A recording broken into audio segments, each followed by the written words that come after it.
सुगस Adani power limited के last video में हमने डिस्कस किए थे मार्केट एक्सपर्ट्स के क्या ओपिनियन है रेंज को लेकर के। ऑल दो मार्केट एक्सपर्ट्स मेजॉरिटी में आपको बहुत ज्यादा बुलिश देखने को मिले थे, लेकिन बाय द डिप की कंडीशन भी यहां पर मार्केट एक्सपर्ट्स की तरफ से देखने को मिली थी। लास्ट वीडियो में जो हमने आर्टिकल्स और मार्केट एक्सपर्ट्स के ओपिनियंस डिस्कस किए थे वहां पे चैनल को सब्सक्राइब कर देना because we are NISM 7 certified. अभी यहां पर समझते हैं कि ये जो बाय द डिप की कंडीशन आपकी है वो किस तरह से अप्रोप्रिएट होती है। और आपको पता है 145 से 154 ये आपका इंपॉर्टेंट कंसोलिडेशन जोन है। 145 से 154 इंपॉर्टेंट कंसोलिडेशन जोन है और पिछले 5 सेशन से लगातार आप 145 के ऊपर स्टेबिलिटी ले रहे हो, लेकिन 154 पर बस आप एक ही बार रिस्ट्रिक्ट करे हो।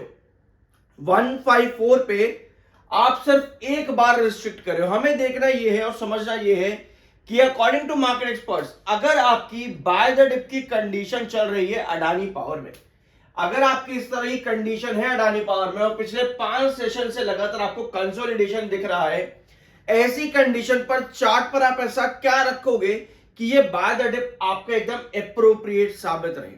समझेंगे यहां पर वीडियो के आखिर में। अभी भी आपका स्टॉक शॉर्ट टर्म ASM 1 के अंदर बना हुआ है, यानी छोटी सी रिस्ट्रिक्शन अभी भी आपकी बनी हुई है। बायर और सेलर का रेशियो इस समय काफी ज्यादा है, 1:2 से ज्यादा का रेशियो इस समय बाहर का है, यानी कि एक बार पर 2 से ज्यादा के सेलर है। 23,19,000 इस समय बाय पर है, 51,13,000 इस समय सेल पर है। 53.6 का आपका MFI, 57.7 का आपका RSI है। ठीक है, अभी आते हैं चार्ट पेंट पे, फिर अकॉर्डिंग टू मार्केट एक्सपर्ट्स क्या ओपिनियन और क्या स्ट्रेटजी होती है बाद टिप में, उसको यहां पर ध्यान से समझेंगे। ठीक है, ये है आपका चार्ट और आपको यहां पर नजर आ रहा है एक कंसोलिडेशन फेज, 5 सेशन लगातार, जिसमें सिर्फ एक बार आप 154 को टच किए हो, सिर्फ और सिर्फ एक बार। उसके बाद से लगभग हर सेशन आपका 145 पर स्टेबिलिटी बनाता देखने को मिला है। लेकिन ये कंसोलिडेशन चल क्यों रहा है और आप 180 से नीचे क्यों आए हो? ठीक है, 180 से नीचे आप क्यों आए हो? अब एक चीज आती है टेक्निकल्स। आपको याद है जब आप टेक्निकल्स आपके बेरिश उस समय आप 180 के पास थे।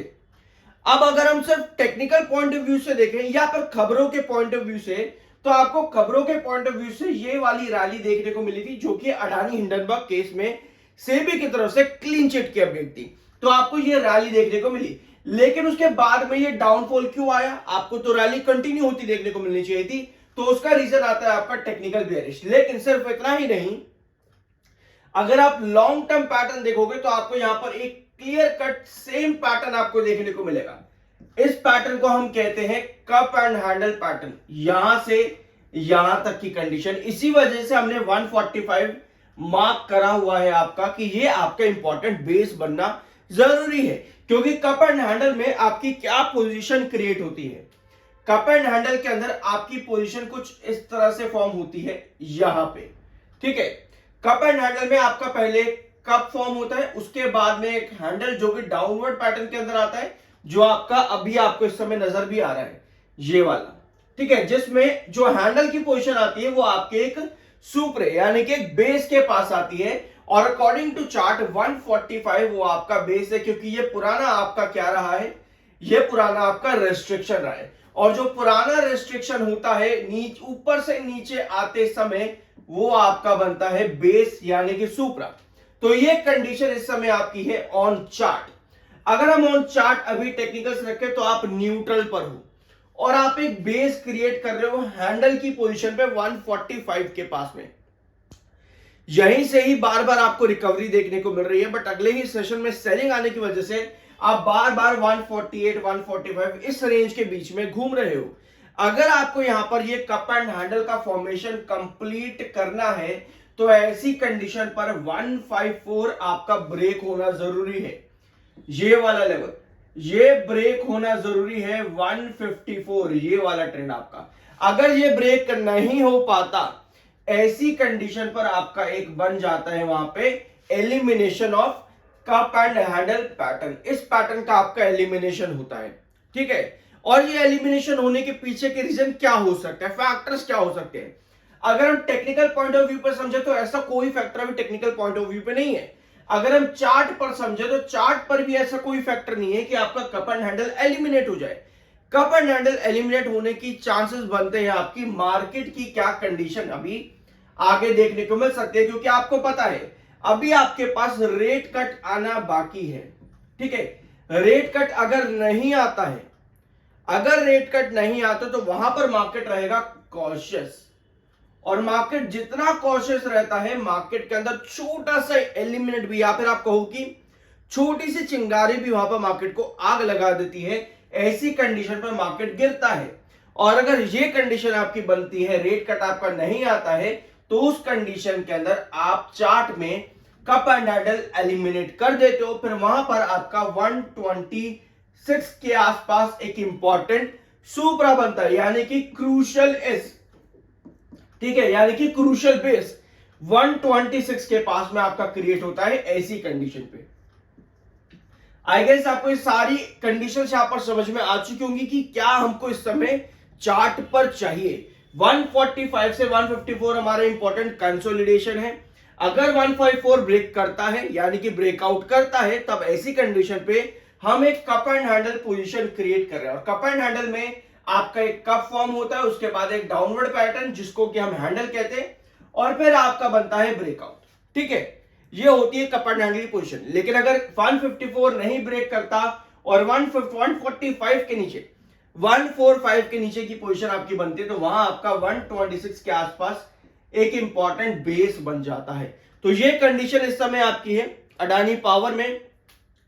अगर आप 1 आवर टाइम फ्रेम पर भी देखोगे तो यहां पर भी आपको नजर आएगा एक लंबा कंसोलिडेशन, जो कि अडानी पावर पे आपको ऑन चार्ट देखने को मिल रहा है। तो अब आते हैं आपके मार्केट एक्सपर्ट्स पे, क्या बाय द डिप की कंडीशन होती है। चैनल को सब्सक्राइब कर देना, because we are N ISM 7 certified which is a SEBI registered exam, so we have cleared that. तो इसके लिए आप सब्सक्राइब जरूर कर देना। बाय द डिप एक्चुअल में होता क्या है?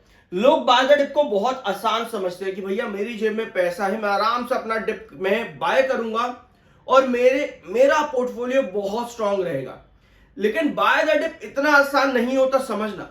अभी हमने देखा कि आपके बेसिस क्या है। अगर आप एलिमिनेट कर दे तो कप एंड हैंडल को, तो आपको पता है आपका बेस क्या है, लेकिन उस बेस के पास आप कितना सस्टेन कर पाओगे, वो सब चीजें आपको मार्केट की पोजीशन बताएगी और टेक्निकल्स बताएंगे ऑन चार्ट। जब आप उनको रखोगे वहां पे, जब 125 या 126 के पास आप होगे उस समय, तो वहां पे आपको बाय द डिप की कंडीशन करनी है कि नहीं करनी, वो उस समय की पोजीशन आपको बताएगी जो मार्केट की होगी या ऑन चार्ट्स ऑन टेक्निकल्स की होगी। ठीक है, तो उसको कहते हैं बाय द डिप, कि आपको करना चाहिए कि नहीं करना चाहिए। इस समय आपका पी जो है 23 का है, जो कि बहुत अच्छा दिखता है। कंपनी की वैल्यूएशन काफी नीचे आई है स्प्लिट के बाद में, आपको लगेगा कि भैया बहुत सस्ता मिल रहा है, अच्छी बात है। लेकिन वैल्यूएशन यानी कि स्प्लिट, बोनस, इस तरह की चीजें लाने का रीजन क्या होता है? लिक्विडिटी बढ़ाना, इन्वेस्टर्स को अट्रैक्ट करना, इसलिए लाया जाता है आपका स्प्लिट, बोनस या फिर डिविडेंड। ठीक है, तो क्या अब 23 के पीई पर आप यहां पर सस्ते हो या स्टिल ओवर वैल्यूड हो? इसका जस्टिफिकेशन आपको कैसे मिलता है? मार्केट की पोजीशन पर, चार्ट्स पर। इन सब चीजों का आप पी के साथ जिस दिन इवैल्यूएट करना शुरू करोगे, तब आपको पता लगेगा कि यस कंपनी कितना पानी में है और कितना आसमान में। ठीक है, इसके साथ में Q2 का प्री एनालिसिस, जो कि हम ऑलरेडी चैनल पर ले चुके हैं। अगर आपने नहीं देखा है तो पिछले वीडियोस उठा करके देख सकते हो चैनल पर, आपको बहुत सी चीजें वहां पर समझ में आ जाएंगी। ठीक है, तो Q2 का प्री एनालिसिस के अकॉर्डिंग कंपनी के नंबर्स कैसे देखने को मिल सकते हैं सितंबर क्वार्टर में। ठीक है, तो सितंबर क्वार्टर में अगर आप 2022 का नंबर देखोगे कंपनी का, तो 2022 सितंबर में तो कंपनी बहुत नीचे देखने को मिली थी in comparison with June. Revenue की बात हम यहां पर कर रहे हैं। ठीक है, फिर बाद में 2023 में कंपनी ने कम बैक किया, और 2024 में भी कंपनी का ड्रॉप देखने को मिला है। और अगर आप जून 2025 कंपनी का देखोगे, तो यहां कंपनी ने एक अच्छा नंबर प्रोवाइड करा था। ठीक है, तो अगर हम कंपनी का पुराना पैटर्न देखें तो बहुत ट्रिप्सी टर्वी आपको सिचुएशन देखने को मिलती है सितंबर क्वार्टर के अंदर। तो भैया सितंबर क्वार्टर कंपनी का कैसा रहेगा? कमेंट बॉक्स में अपना ओपिनियन गुड या फिर नॉट गुड में आप प्रोवाइड कर सकते हो। कमेंट बॉक्स में गुड या फिर नॉट गुड में आप अपना ओपिनियन शेयर कर सकते हो। अदरवाइज अगर आप चाहो तो प्री एनालिसिस जो हमने क्योटा 2 का आपका ऑलरेडी चैनल पर ले रखा है, उसे जरूर जाकर के देखना, बहुत सी डिटेल्स आपको वहां पर मिल जाएगी। बाय सेल की कोई रिकमेंडेशन नहीं हो, आपकी अपनी मर्जी और ओपिनियन होना चाहिए। आई होप कि वीडियो आपको पसंद आएगा। मिलता अगले वीडियो में।